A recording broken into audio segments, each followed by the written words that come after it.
QPR head to Hillsborough tomorrow to face 23rd place Sheffield Wednesday, so let's chat about what to expect from this relegation clash. After the jubilation of last season's League One playoff win, it's been pretty much a season to forget for Wednesday fans, with the Owls spending the majority of it rooted to the bottom of the championship table until after the November international break. The optimism of their promotion soon evaporated after Chanziri sacked Darren Moore back in June and replaced him with Xisco Muniz, a pretty much inexplicable decision that completely shocked the fans. After having to sign pretty much half a squad in the summer, Muniz himself could not produce the goods, and he also got the sack back in October after producing just 2 points from 10 matches, which is the worst ever start to a season for the Owls. He was replaced by Danny Roll, who himself took 4 matches before securing his first points as Wednesday manager and their first win of the season, a 2-0 victory at home to Rotherham. But in recent games, Roll does seem to be getting a team that many had written off performing, with 2 wins and a draw in their last 4 matches. So what's been the problem for Wednesday?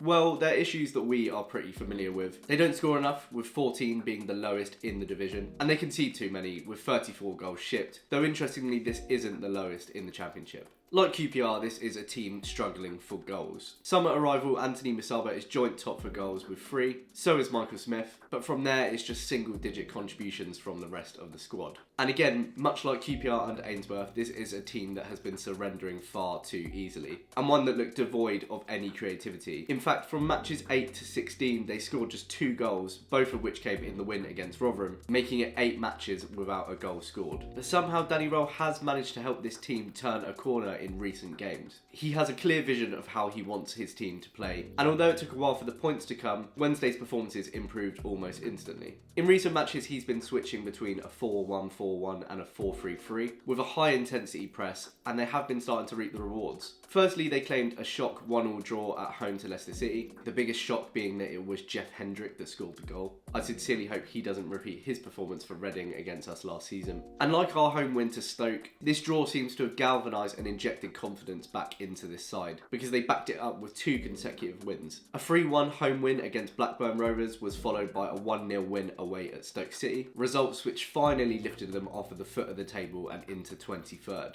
Their work isn't complete though. They're still 8 points adrift from safety, and to make survival even tougher a prospect, both QPR and Huddersfield have been picking up points in recent games too. A 3-1 loss away at Norwich City in the midweek will have reminded the Owls that there is still very much work to be done. But Roll has got this team competing again, and this isn't a match that we can underestimate. So, my prediction. The last time we faced Sheffield Wednesday was a 4-1 win at Loftus Road back in April 2021, and we drew 1-1 away at Hillsborough back in October 2020. We actually haven't lost away a Wednesday since October 2016, which is hopefully a positive omen. But this is a pretty hard one to call. QPR weren't really at the races at home to Plymouth on Wednesday night, despite dominating both the chances and possession after their sending off. But after 3 wins on the bounce and a much tighter defence, I'd like to think that that was just a blip. And although Hillsborough is always a very tricky place to go, I do expect that Plymouth will be the tougher of the 2 sides. We should be back to a full strength starting lineup tomorrow. I'd expect to see a team much closer to what started against Hull City last Saturday. And after a little bit too much tinkering on Wednesday, I think that Marty will have learned a couple of lessons there. Sheffield Wednesday will be seeing this as a must-win game for themselves, so I expect that they'll be coming out and attacking us, which should leave some space to be exploited at the back. I'm going to go for a nervy 2-1 win for Rangers, with Willock and Sinclair Armstrong to score. Let me know your score predictions and any thoughts and comments. If you haven't already hit subscribe, please do, and I'll see you on Sunday for my post-match reaction. Come on, you Rs.